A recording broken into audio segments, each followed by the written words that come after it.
सर्वनाम। बच्चों, आप जानते हैं कि सर्वनाम ऐसे शब्दों को कहते हैं जिनका प्रयोग संज्ञा के स्थान पर होता है। संज्ञा का अर्थ है नाम, सर्व का अर्थ है सब, अतः सर्वनाम का अर्थ है सब का नाम।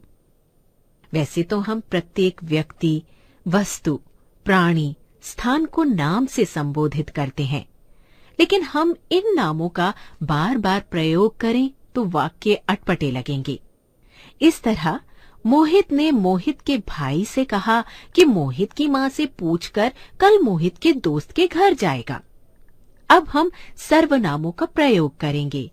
मोहित ने अपने भाई से कहा कि वो मां से पूछकर कल अपने दोस्त के घर जाएगा।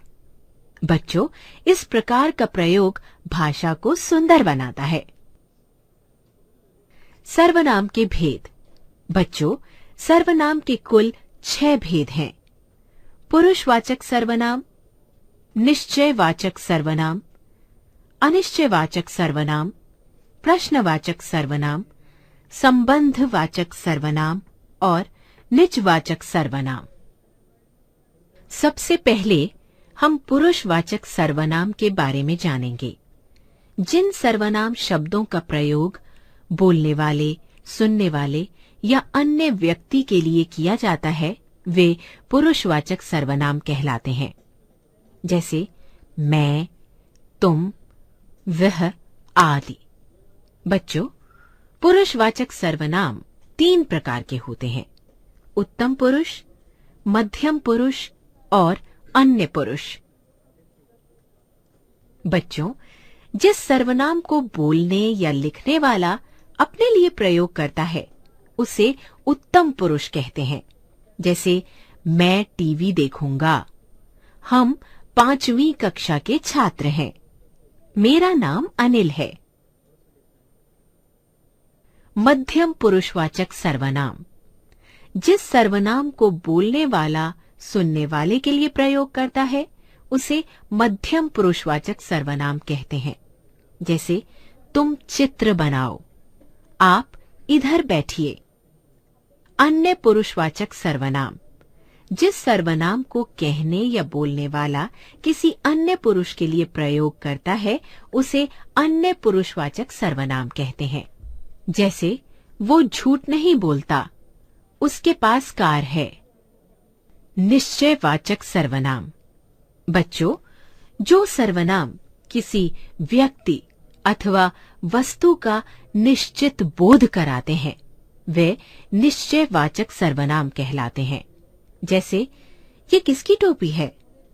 वे हमारे दादा दादी हैं। इन वाक्यों में ये वे निश्चयवाचक सर्वनाम है। ये शब्द किसी न किसी वस्तु या व्यक्ति की ओर संकेत करके उसके निश्चय का ज्ञान कराते हैं। अनिश्चयवाचक सर्वनाम। जिन सर्वनाम शब्दों से किसी निश्चित वस्तु अथवा व्यक्ति का बोध ना हो उन्हें अनिश्चयवाचक सर्वनाम कहते हैं। जैसे कोई गाना सुनाओ, कुछ रुपए मां को दे दो, पार्टी खत्म होते ही सब चले गए।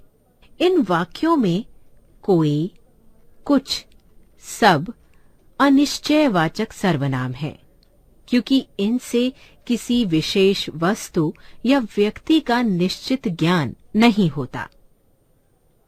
प्रश्नवाचक सर्वनाम। जिन सर्वनाम शब्दों का प्रयोग प्रश्न पूछने के लिए किया जाता है उन्हें प्रश्नवाचक सर्वनाम कहते हैं। जैसे ये टीवी कौन लाया? तुमने क्या खरीदा?